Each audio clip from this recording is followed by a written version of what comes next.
What's the date? What's the date? What's the date? What are we celebrating today? Time to celebrate. Oh, yeah. I told you. Case of the Mondays. It's a curse of the I Mondays. jinxed myself, and this is what happened. I love it because I'm like, kind of, I would like to start, and you're like, today is, and I'm like, I don't know why, but I saw you do this, and I'm like, okay, yeah, my bad. My bad. It's okay. Go on. Okay, Continue. so we're celebrating something I feel everybody should have some sort of like just a basic skill. Oh, yeah, definitely. And that is baking. I mean, World Baking Day. Because it's World Baking Day. So we'd like to ask you, our lovely listeners, what are you guys good at baking? What is this thing that even if you're really bad at cooking and baking as a whole, there is still this one thing you're well known of? Like that is this is your signature baked dish. Now it could absolutely be anything, whether it is a form of bread, a form of cake, pie, maybe something even much more simpler than that. I mean, the options are endless, and that's what I love about baking, because even though baking, just like cooking in general and perhaps maybe desserts in particular, those are considered a science because there are things that you should follow to a T. And if you learn those basic rules, you're good to go, more or less. But still, there's so many varieties. I mean, even if you're not good at baking, you can easily make a short crust pie crust. Exactly. They're very easy to make. You can easily make focaccia bread, for example, in comparison to perhaps sourdough, which is much more difficult. You can always start yourself off with, the mix boxes that, like Betty Crocker or whatever. Oh, yeah, definitely. And then go from there, because that's basically how I used to do it. I always wanted to learn how to make chocolate chip cookies and brownies, and I started off with the boxes, but then bit by bit, I started reading the ingredients, and I'm like, okay, I kind of have this stuff at home. I can make it from scratch. And lo and behold, after a few tries, because I will say this, you might burn a few trays, and that's just fine. That's fine because it takes practice. It takes a little bit of science, because baking is part of it is chemistry. If you've taken some chemistry back in high school, then I think you can apply that as well in the kitchen. This is probably the only time you'll ever apply it. But actually, one of my pride and joys, honestly, let me counter argue that. Okay. You actually need to use science the entire time. There is actually, you might do some math, of course, as well. One of the biggest things I had to learn the hard way when I'm cooking is that surface area. And I used to be like, when you logically, or maybe it's not even logical at some point, but when you're trying to cook something, usually go like, okay, if I jam as much things into one pot, it will cook faster, right? Because they're all next to each other. They're going to transfer the heat. Oh. Apparently, that's wrong. How wrong you you need were. the biggest pan you have. The bigger it is, the faster it will cook, and the evenly it will cook. So that's one thing you learn. And also, again, shows you that you need all those science and math skills in the kitchen. A little practice and just a little faith in yourself as definitely. you start baking. I was saying that one of my pride and joys, honestly, is that I can make a really good homemade pizza. For me, I take a lot of time doing it because I have to sit down, make the dough from scratch, let it ferment with the yeast. So it's like 3-4 hour process. By then, my siblings are like, you know what? I'm not even hungry anymore. I'm like, and it's ready. Remember my brother, he's like, I want to try pizza. And I literally spent the whole day, just like half the day making it. And he's like, at this point, he's like, wow, we could have just bought Pizza Hut. I'm like, listen, this is from scratch. This is from my own hands. This is different. My sweat and blood. This tastes different. This is better. That has that what is it called? The je ne sais quoi, that taste. Exactly. The hard work that you put into it and all the love. Exactly. All of that and so much more. So it makes it more worth it. You reminded me of this person I follow on TikTok.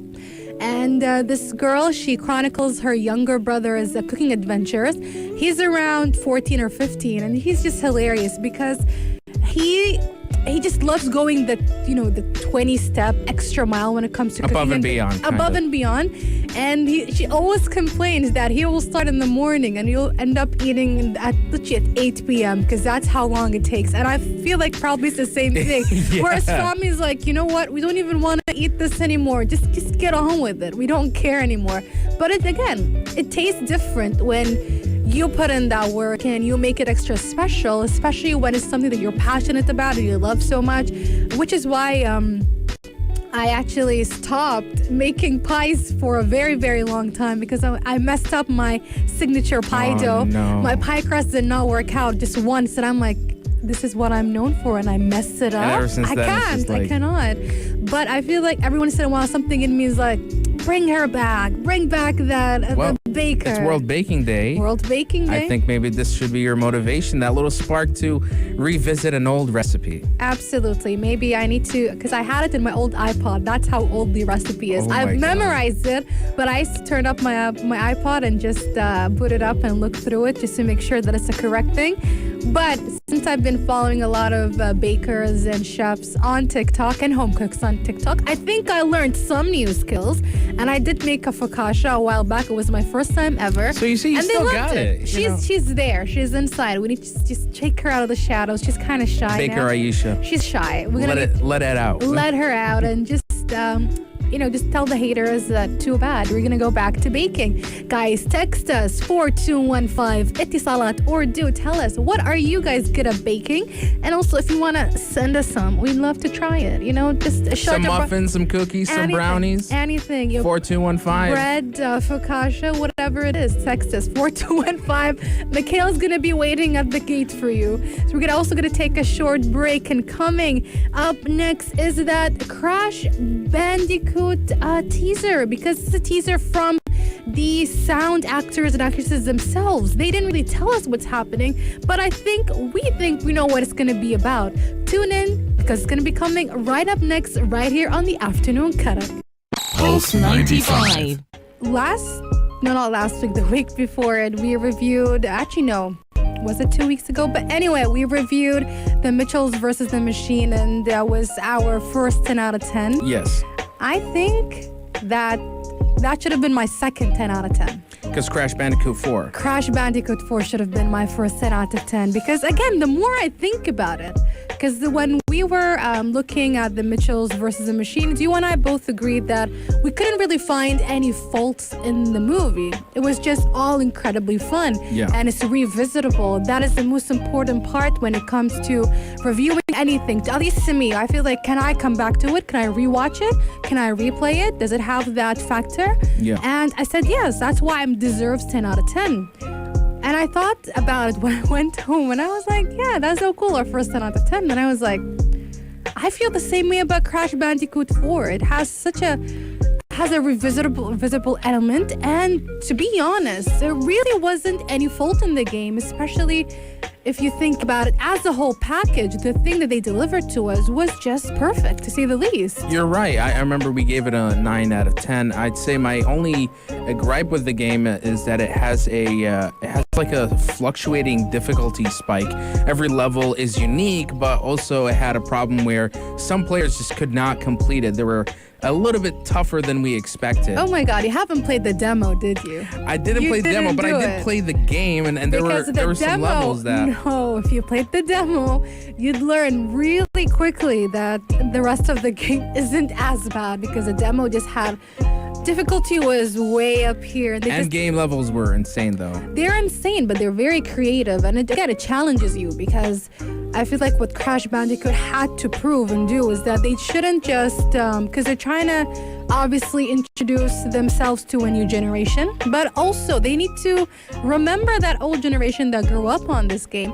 So they know that there's a good amount of us who have been gamers for years. They need to be challenged in some way. Yeah. Which is why I feel like they evened it out when they removed the counting the deaths or the lives. I feel like when they removed it, they made it fair, because it doesn't really impact you unless you're some sort of completionist who's trying to get different various versions of trophies, and you want to get the least amount of deaths, for example. I need to show you somebody who tried to complete this game like 100%. It's absolutely insane. You're going to probably sink in 30, 50 hours plus. I'm not surprised. I mean, the thing is, I kept dying and I kept laughing throughout of it, and that also just showed me that this game, no matter how hard it is, it's still very enjoyable. So whatever we're actually planning up next is going to be also as much fun, because apparently the voice actor of Crash Bandicoot posted on his Instagram that he's working on a new project, and it may or may not be Crash Bandicoot related. And you and I spoke about a potential mobile game not too long ago. Well, there is already a mobile game out there, I think Crash on the Run, and it's been quite successful. It has 10 million plus players on it. And there was also the recent absorption of the studio Toys for Bob by Activision, which was the studio that worked on Crash Bandicoot 4. So it's somewhat odd to see these two voice actors from the game hinting to maybe or maybe not Crash game of some kind, or Crash project. So a lot of the theories could be a Crash Bandicoot animated series, if this is the case, or a possible crossover where maybe we could see Crash and Dr. Neo Cortex in Super Smash Bros. That could be something else. That could work out. Because when we say project, it can mean a lot of things. It's open for interpretation. Oh, yeah. And with Toys for Bob now working with the Call of Duty team, I don't see them making any Crash games at the moment. So that's why I'm thinking animated series or some crossover sort of projects. So that's sort of where I'm going.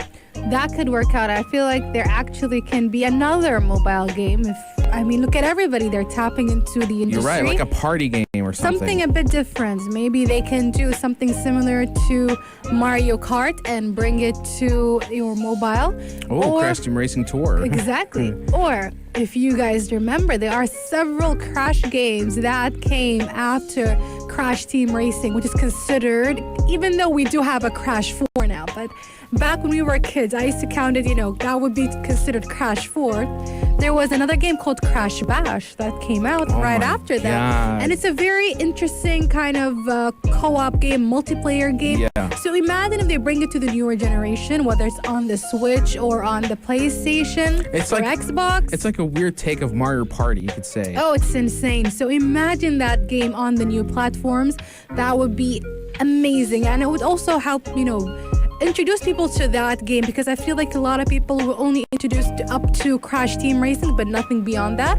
And we also know that there have been so many other games after them that were kind of whether they were on the Nintendo DS or even on the Game Boy Advance, etc. So there were a lot of titles that weren't a reboot, perhaps. So we welcome any sort of any game, honestly, Crash Bandicoot any game, any project from the franchise. Yeah. It seems like these two voice actors have a repetitive history of hinting upcoming projects and actually being confirmed. So maybe they're just sort of giving us a little heads up on what's to come from Activision in hopes for any future announcements on Crash. We're going to be taking an incredibly short break, and coming up next is a very interesting thing where an Xbox executive let slip that a new Fallout game might be coming out very soon. Let's talk about that. Fallout, I was going to say Fallout Boys, goodness. You know what? Fallout fans, stay tuned for that and so much more right here on the Afternoon Karak. Pulse 95. I'm not angry anymore, well, sometimes I am. I don't think badly of you, well, sometimes I do. It depends on the day, the extent of all my worthless rage. I'm not angry anymore. I'm not bitter anymore, I'm syrupy sweet. I rot your teeth down to their core if I'm really happy. Depends on the day if I wake up in a giddy haze. Well, I'm not angry, I'm not totally angry, I'm not all that angry anymore.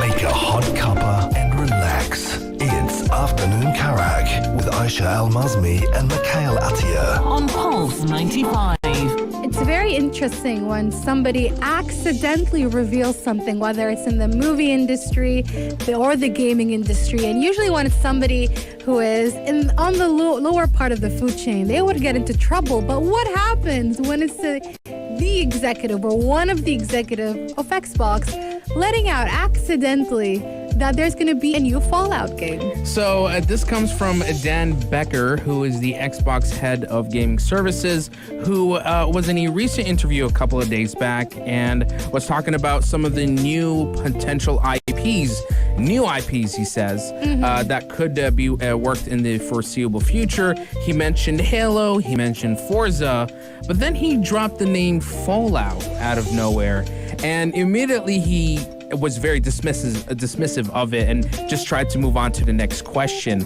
But, you know, we fans of any franchise, especially the gaming industry, we pick up on these little details. And it's not every day you hear something new about Fallout, because we know that Bethesda Softworks recently got acquired by Xbox. Yeah. And they're working on two major projects, which is Starfield, as well as the RPG, Icon, which is the Elder Scrolls. So it's been a while since we heard anything from a new Fallout. We know that Fallout 76 is the latest project. It came out 3 years back, and it's still continuously being supported by the developer.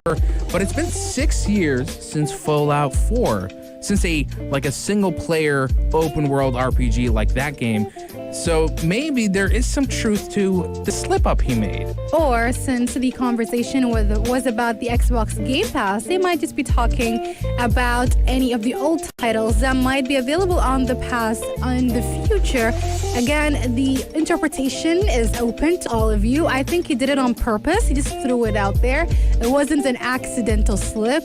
But again, as usual, the only thing we can do is wait and see. We're going to be taking another break. We've got the sports headlines coming up and more stories. We've got rumors about the DCEU, the Snyderverse to be exact, and also going to be talking about Loki, the upcoming TV show, because apparently the director took inspiration from an interesting TV show that would have been the last thing you'd ever use as inspiration for something like Loki. Coming right up next, right here on the Afternoon Karak.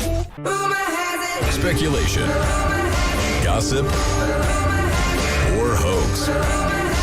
Rumor has it. Now, this is two rumors packaged into one, and they're somewhat contradictory to a point, and we'll explain exactly why. Because the first rumor states that the Snyderverse is not dead yet. There are still some talks to revive it and continue it, according to some sort of insider. And another insider also says, well, this is no any kind of insider. This is Daniel Richmond. Is it the best insider out there? It's our gossip man from Hollywood. Yes. In case you guys don't know who Daniel Richmond is, he just happens to be a guy or a name that we heard recurrently every time we come across some sort of rumor. And honestly, we trust Daniel Richmond. Every time that name pops up, we enjoy the juice. We're like, yeah, he's probably right. But on the other hand, there is another rumor. Now, this is from an anonymous insider that Warner Brothers is reportedly trying to talk to Henry Cavill again about a DCEU role. However, he isn't that keen about suiting up because they try to talk to him about a part in The Flash, and he's not interested right now. So this begs a question, even though we believe in Daniel Richmond, and perhaps maybe some elements or all elements of the Snyderverse might be still alive and beating, and maybe in the process they're being produced right now or something in production. But what about Superman? What is happening within that scope? Yeah, I think what's happening here is, in my opinion, Warner Bros. Is somewhat in a production limbo. They want to figure out where to take these big superheroes and basically move them forward into the DCEU. And maybe they're at a roadblock where it's like, yeah, we kind of need Henry Cavill for The Flash to do a reset of some kind if we want to keep things canonical in some way. And with J.J. Abrams' Superman reboot starring a black Superman, maybe this is sort of like the next phase, but they're sort of stuck somewhere between what's going to happen in The Flash and what's going to come after that. But if you remember that they just agreed that they're going to have multiverses, so I don't think that Superman is going to exist within any realm of Henry Cavill's Superman or Ezra but Miller you is can only Flash. do multiverses once the Flash movie's done. So before that, it's only DCU at the moment. I mean, even the Snyderverse. Isn't that considered another multiverse already? They've already Yeah. kicked off a multiverse with the CW's DC as well, DC shows. So there is already a multiverse happening. They're just trying to make it canonical now by saying, yeah, we've got various universes happening. Matt Reeves' Batman is happening already. It's already wrapped up or in the process of wrapping up. So Yeah. they're already it's already happening. It's nothing new about the multiverse. But again, it also goes back to the Snyderverse. Are they actually gonna take all the elements, or are they saying since Henry Cavill might not be part of it, since he's not interested, maybe has too much on his plate in terms of Enola Holmes and The Witcher, and there are rumors that he might be part of the MCU sometime in the future. So he might be already too busy. Does he have time to commit to another universe? Those are already 3 universes in his lap, on his plate. Does he have time for another one? Probably not. Exactly. So I understand if that is the reason, because that's why he said he's not interested. He waited for so long and nothing happened. So it only makes sense. So he's like, let me continue on with the rest of the project. So we need to just wait and see, because what I'm understanding that there is a slight chance that they might be inspired by parts of the Snyderverse and make it part of the DCEU somehow, or expand that Snyderverse from that scope. Yeah, who knows? The fate of DCU is so uncertain. We only will know what's going to happen until that Flash movie comes out. I feel like this is the catalyst for this timeline and for things to finally, I think, reach some sort of ground for something to really make sense and keep things exciting for fans in the near future. I think that them doing the Matt Reeves universe and all those small universes is one of the few things that are keeping all DC fans afloat and happy, because at least they get some solace from all these TV shows and other universes and movies. Coming up next, we're going to move on to the MCU, Loki, and the director of Loki, who says that she was inspired by, are you guys ready for this one? The Teletubbies. What? We're going to be talking about that coming right up next, right here on the Afternoon Karak. This is Pulse 95. With about 4 weeks to go until Loki. 4 weeks? 4 weeks. Really? Yeah, 4 weeks, technically. Okay, I got excited now. I'm very happy. So we're like in mid-May. 4 Yes. weeks from now will be mid-June. That's when it'll premiere, hopefully. Loki, Marvel's upcoming Disney Plus series. And it's one we've seen the trailers for. We've had our speculations and whatnot.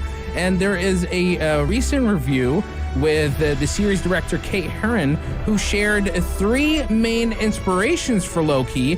One was a Blade Runner, second was Mad Men, and thirdly, weirdly enough, Teletubbies. And what I love about it is that when questioned about it, she's like, you're just going to have to wait till June 11th. Okay. Oh, man. I mean, What? why Teletubbies? But then I get it, because Loki is gonna be, it's a strange series. Here's the thing, okay? So Blade Runner makes sense because it's always sci-fi and whatnot. Mad Men because it's going to be set in the 70s, but Teletubbies. 50s, I think. Yeah. Isn't it 70s? Mad Men. No, think- 70s. Okay. I believe it's basically around that era. Let's just say that. Yeah. But Teletubbies.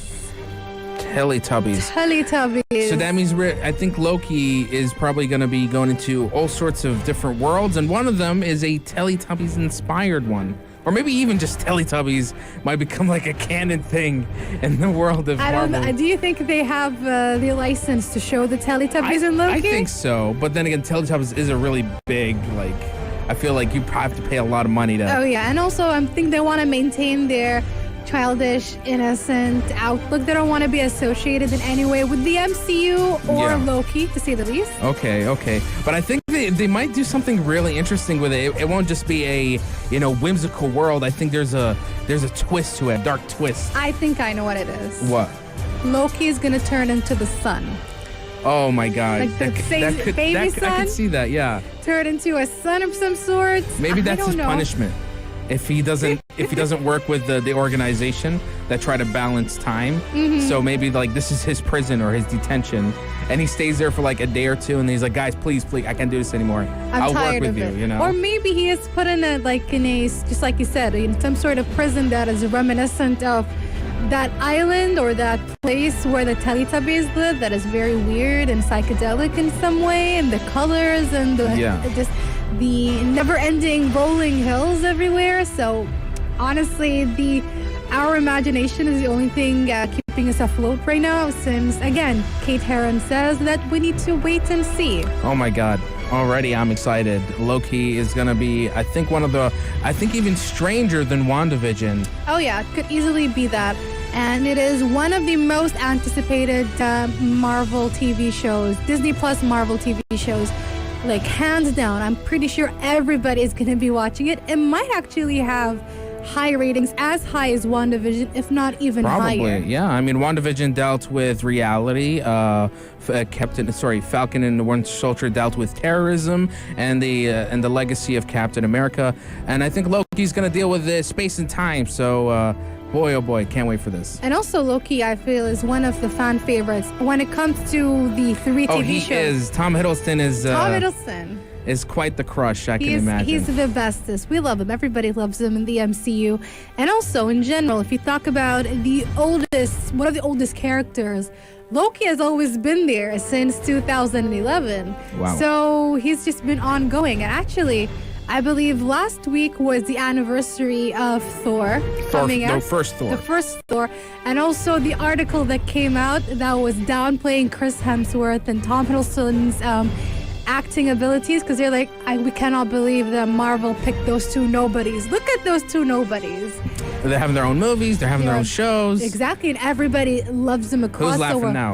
Who's laughing now? Exactly. Coming up next, now this is an interesting one. I cannot wait to talk about this one because there's been a poll that was done amongst Americans, and they were asked, what animal do you think you can successfully win against? In what sort of test? Just fighting. In a fight. I cannot wait to hear your answer, oh my God. Mikhail. Okay. And also my answer. Also your answer. You guys tell us. 4215 Itisalat or do.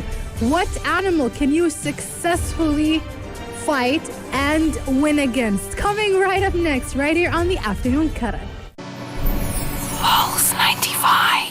Now, this is a funny truth. You guys can look it up. Just promise. I promise you it's the truth, okay? Because there has been actual studies. Now, usually when you ask men about their intelligence, they usually overestimate themselves. That's just... I think I can agree to that. There have been some reports of this happening, like some studies. And the same thing has happened in this...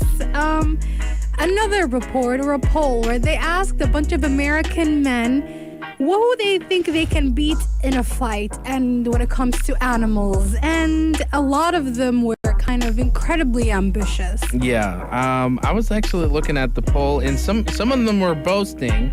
Like, it's a small percent of men, but I think you can tell that these people probably have a lot of pride in themselves. Mm-hmm. Some of them said that they could possibly physically be a grizzly bear, a lion, a elephant, and a gorilla. I would stop at all of these. Like, each of them have some obstacle that you're probably gonna have to face as a human being. I mean, gorilla, he's already, he's a vegetarian, but he's got the muscle. Massive. They got 20-30 times the muscle mass. So I mean, you don't want to fight a gorilla. An elephant, are you kidding me? The second you scare that thing, it's gonna stomp you to death. Grizzly bear is gonna rip your face off. And my favorite one, apparently there was like 14%, that's too much, who believe they can beat up a kangaroo. If that kangaroo kicks you in the face, in what you're world? Done. Goodness, like I'm looking through this. I mean, there are even 49% who believe they can beat up a medium dog. First of all, if you see a medium dog, you'll be like,